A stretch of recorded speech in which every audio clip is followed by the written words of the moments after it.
প্রতি আদাব মুহাম্মাদুর রাসূলুল্লাহ রাসূলুল কারীম আম্মা বাদ ফাউযু বিল্লাহি মিনাশ শাইতানির রাজিম বিসমিল্লাহির রহমানির রহিম। শুরু করছি মহান রাব্বুল আলামিনের নামে। যেহেতু আমরা একটা মসজিদের বিষয় নিয়ে সংবাদ সম্মেলন করছি, ধন্যবাদ জানাচ্ছি কুলাউড়া সহ রবির বাজারের বিভিন্ন সাংবাদিকবৃন্দদেরকে। আজকে আপনারা এত কষ্ট করে বৃষ্টির মধ্যে এই বাটগাঁওয়ে এসে আমাদের সত্য বিষয়গুলোকে তুলে ধরার জন্য, আমরা যে বিষয়ের জন্য আজকে এই সংবাদ সম্মেলন করছি, আমাদের এখানে দেশ স্বাধীন হয়েছে বিগত 1 থেকে 1.5 মাস আগে, কিন্তু দুঃখজনক হলেও বলতে হচ্ছে আমাদের বাটগাঁও কিন্তু এখন স্বাধীন হয় নাই। তাই আমি স্বাধীনতার জন্য এই বাটগাঁওবাসীকে সাথে নিয়ে আজকে এই সংগ্রামে পথে নেমেছি। যার বিরুদ্ধে আমরা আজকে রাস্তায় নেমেছি, যার জন্য মানববন্ধন করছি, সে হচ্ছে কুলাউড়া রেনু মিয়া সাহেবের সুপুত্র কন্যার একমাত্র জামাতা, বাতাইয়া স্কুলের শিক্ষক জনাব জামান সাহেব, আওয়ামী লীগের লিডার। উনি বাটগাঁওকে ওনার পকেটে ভরে রেখেছে। উনি মনে করেছে উনি এই বাংলাদেশকে পকেটের ভিতরে ভরে রাখবে, কিন্তু ওনাকে বুঝতে হবে আজকে এই দেশ স্বাধীন হয়ে গেছে, এই বাটগাঁও ইনশাআল্লাহ আজকে স্বাধীন হবে।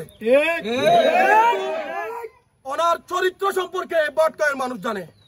প্রিয় সাংবাদিক ভাইয়েরা, আপনারা এখানে সংবাদ সম্মেলন করার পরে গ্রামের প্রত্যেকটা মানুষকে জিজ্ঞেস করে দেখবেন, এই যে জামান সাহেব, রেনু মিয়া সাহেবের দামান, ওনার চরিত্র সম্পর্কে, উনি কি করে, উনি এলাকায় কি করে, এলাকার প্রত্যেকটা নিরীহ মানুষদেরকে কিভাবে লাঞ্ছিত অপমানিত করে রাখছে ওনার ভয়ভীতি দেখিয়ে। আমরা তীব্র প্রতিবাদ ও নিন্দা জানাচ্ছি গ্রামের পক্ষ থেকে, গ্রামবাসীর পক্ষ থেকে।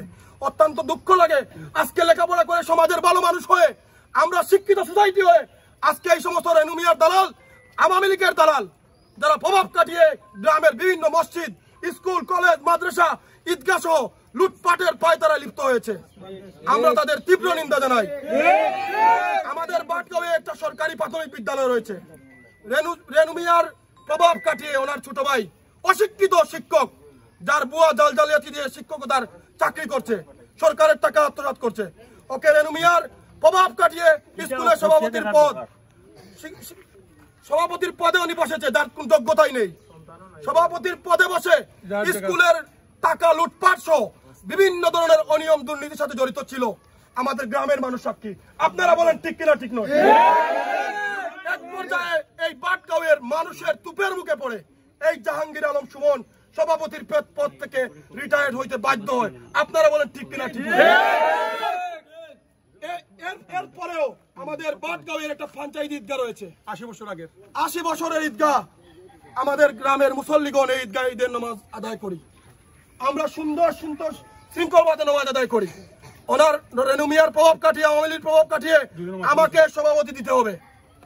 ঈদগাহ পঞ্চায়েত ওনাকে সভাপতি দেয় নাই, উনি ঈদগাহ নামাজে বয়কট করেছে। বয়কট করে উনি সভাপতির পদ দাবি করেছে এবং আমাদের ঈদগাহ পঞ্চায়েতকে রেনু মিয়ার প্রভাব কাটিয়ে ফোন দিয়ে বলছে আমাকে দামানকে সভাপতির পদে দিতে হবে। আমরা গ্রামের মানুষ সেটা প্রত্যাখ্যান করেছি, আমরা ওকে পদ দেই নাই। এভাবে আমাদের দক্ষিণ বাটগাঁও জামে মসজিদ 2016 সালে আমার শ্রদ্ধেয় চাচা অ্যাডভোকেট বদরুল ইসলামের তত্ত্বাবধানে নতুন কমিটি দেওয়া হয়েছিল। কমিটিতে ওনাকে সেক্রেটারি পদে বসানো হয়েছিল, মাসুক মিয়াকে সভাপতির পদে বসানো হয়েছিল, কোষাধ্যক্ষর পদে রিয়াজুল্লাহ ভাইকে বসানো হয়েছিল, যিনি 40 বছর ধরে আমাদের গ্রামের কোষাধ্যক্ষ পদে রয়েছেন। কিন্তু 16 সালে কমিটি করার পরে 2020 সালের মধ্যে আমার চাচা বদরুল ইসলাম সহ গ্রামের মানুষের দাবি ছিল, তোমাদের মাধ্যমে, শিক্ষিত সোসাইটির মাধ্যমে আমরা বাটগাঁওয়ে একটা 2তলা 3তলা মসজিদ নির্মাণ করতে চাই। কিন্তু ওনার শয়তানি এবং ওনার যে প্রভাব, ওনার যে পাওয়ার খাটিয়ে উনি আমাদের মসজিদে কোনো কাজ করেন নাই। উনি মসজিদের টাকা আত্মসাৎ করেছেন। এই গ্রামের কদু বেচার টাকা, লাউ বেচার টাকা, মুরুক বেচার টাকা, ডিম বেচার টাকা, এই সম্পূর্ণ টাকা উনি আত্মসাৎ করে মসজিদ কিন্তু নির্মাণ করে দেয় নাই। তখন 2020 সালে এই গ্রামের স্টুডেন্ট সোসাইটি সহ এই যে ইয়াং যারা আছি আমরা, আমাদের তুপের মুখে ওনার বাবা আমেরিকায় থাকে, যে এই মসজিদটাকে ওনার পকেটে ভরতে চেয়েছিল মূল হুতা এই আব্দুল শুকুর, উনি ওনার পকেটে ভরার জন্য বিভিন্ন সময় বিভিন্ন ধরনের প্ল্যান প্রোগ্রাম নিয়ে আমেরিকাতে এসেছে। আমরা ওনার বাড়িতে গিয়েছিলাম, এই এলাকার সকল মুরব্বী সহ আমরা ইয়াং সোসাইটিকে বলেছিলাম, চাচা আমাদের মসজিদের দরকার, কারণ আমাদের মসজিদের জন্য আমরা বিভিন্ন জায়গায় অনেক শরম পাচ্ছি। আমাদের মসজিদ না হলে আমাদের এই যে বিভিন্ন এলাকায় 2তলা 3তলা মসজিদ হচ্ছে, আমাদের মসজিদ নাই। উনি বললো আমি মসজিদ দিয়ে দিব, আমরা সবাই মিলে। কিন্তু উনি বললো আমাকে 15 মিনিট টাইম দো। 15 দিন টাইম আমরা দিয়েছি। 15 দিন পরে ওনার ছেলে আমাদেরকে এই মসজিদ নির্মাণের জন্য আমাদেরকে ডাক দেওয়া হয়েছিল। আমরা গ্রামের মানুষ, অসহায় মানুষ সবাই এই মসজিদের সামনে এই জমিনে এসেছিলাম মসজিদ নির্মাণের জন্য। কিন্তু ওনার বাবা, ওনার বংশ, ওনারা পরবর্তীতে আমাদেরকে মসজিদ বানিয়ে দেওয়ার কথা বলছে এই মসজিদের কাগজ নাকি ঠিক নয়। তখন আমরা বললাম কিভাবে ঠিক নয়, তার প্রমাণ কি আছে আপনার কাছে? উনি বললো এটা মসজিদ অনেক আগের, কিন্তু এটা কাগজ করা হয় নাই, এটা আমাদের 2 বাড়ির মসজিদ, আমরা এটা কাগজ করে দিয়েছি। তখন এই গ্রামের যারা লিগাল ওয়াইজ আছে, যারা আমরা বুঝি কাগজ সম্পর্কে আমাদের ধারণা ছিল, আমরা জিজ্ঞাসা করেছিলাম আপনি কিভাবে মসজিদটা কাগজ করলেন? উনি বললো আমাদের জায়গায় এলে কাগজ করছি। কিন্তু বললাম আপনি ডকুমেন্টস দেন। উনি বললো আমার কাছে ডকুমেন্টস তুমি কুলোয়া থেকে আনতে হবে। আমরা কুলোয়াতে সার্ভেসারে গিয়েছি, আমাদেরকে কোনো ডকুমেন্টস দেয় না। আমরা অনেক কষ্টের বিনিময়ে কাগজ তুলে দেখলাম উনি যে ভুয়া কাগজটি করেছে 2022 সালে কাগজের কোনো মূল্য ছিল না, কারণ 56 রেকর্ডে এটা মসজিদের নামে রেকর্ড হয়ে গেছে।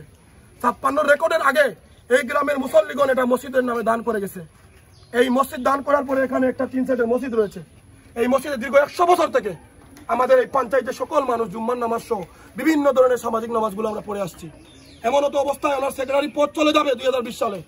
উনি ফায়তারা লিপ্ত হয়ে ওনার বাবা সহ 7 জন আরো 13 জনকে নিয়ে ভুয়া দলিল, ওনার নামে কোনো রেকর্ড নেই, কোনো কাগজ নেই, কোনো কিছুই নেই, উনি ওনার নামে কাগজটা করে বলছে পঞ্চায়েতের সবাইকে এটা আমার মসজিদ। এটা বাটগাঁওয়ের কোনো মানুষ গ্রহণ করতে পারে নাই বিদায় 2020 সাল থেকে 2022 সাল থেকে আজকে 2024 সাল পর্যন্ত ওনার সাথে আমাদের দক্ষিণ বাটগাঁওয়ের সংগ্রাম চলে আসছে। উনি হচ্ছে আব্দুল শুকুর গং, আমরা হচ্ছে দক্ষিণ বাটগাঁওয়ের জনসাধারণ। ওনার সাথে আমাদের বিরোধ চলছে। উনি আমাদেরকে বিভিন্নভাবে পুলিশে হয়রানি, উনি যখন ক্ষমতায় রেনুমিয়া ছিল, রেনুমিয়ার সাথে পায়তারা করে আমাদেরকে বিভিন্নভাবে মামলা হামলা মোকদ্দমা সহ এই গ্রামের বিভিন্ন মানুষদেরকে হয়রানি করেছে। এই গ্রামের প্রত্যেকটা মানুষ জানে এটা। আমাদের জোর দাবি হচ্ছে মিডিয়া ভাইদের কাছে, আমি আমার কথা লম্বা করতে চাই না, আমরা যদি কোনো মিথ্যার আশ্রয় নেই আমাদেরকে দৃষ্টান্তমূলক শাস্তির দাবিতে আপনারা নেবেন। আর যদি আমরা হকে থাকি, আমাদের গ্রামের দাবি আমাদের মসজিদ, আমরা ঊর্ধ্বতম কর্মকর্তা বিন্দু পুরো বাংলাদেশের মানুষকে জানাতে চাই এই মিডিয়ার মাধ্যমে, আপনাদের মাধ্যমে, কুলাউড়া ওসি টিওনো সহ ঊর্ধ্বতম কর্মকর্তা সেনাবাহিনী সহ বাংলাদেশে আজকে স্বাধীনতা এসেছে, আমরাও স্বাধীন হতে চাই। অনুরোধ করছি এই গ্রামবাসীর পক্ষ থেকে আমাদেরকে আপনারা রক্ষা করুন। এই যে জামান সাহেব বিভিন্ন শিক্ষকতা করে, উনি কোনো সময় স্কুলে সঠিক টাইমে যায় না। আমরা আপনাদের কাছে আমরা এর দৃষ্টান্তমূলক দাবি আশা করি ওনাকে অতি তাড়াতাড়ি অবিলম্বে এই সমস্ত জিনিস থেকে তদন্ত করে পুলিশি ভাবে ওনাকে গ্রেফতার করা হোক। আপনারা বলেন গ্রামবাসী। ধন্যবাদ সাংবাদিক ভাইয়েরা, অনেক কিছু বলেছি ইনশাআল্লাহ।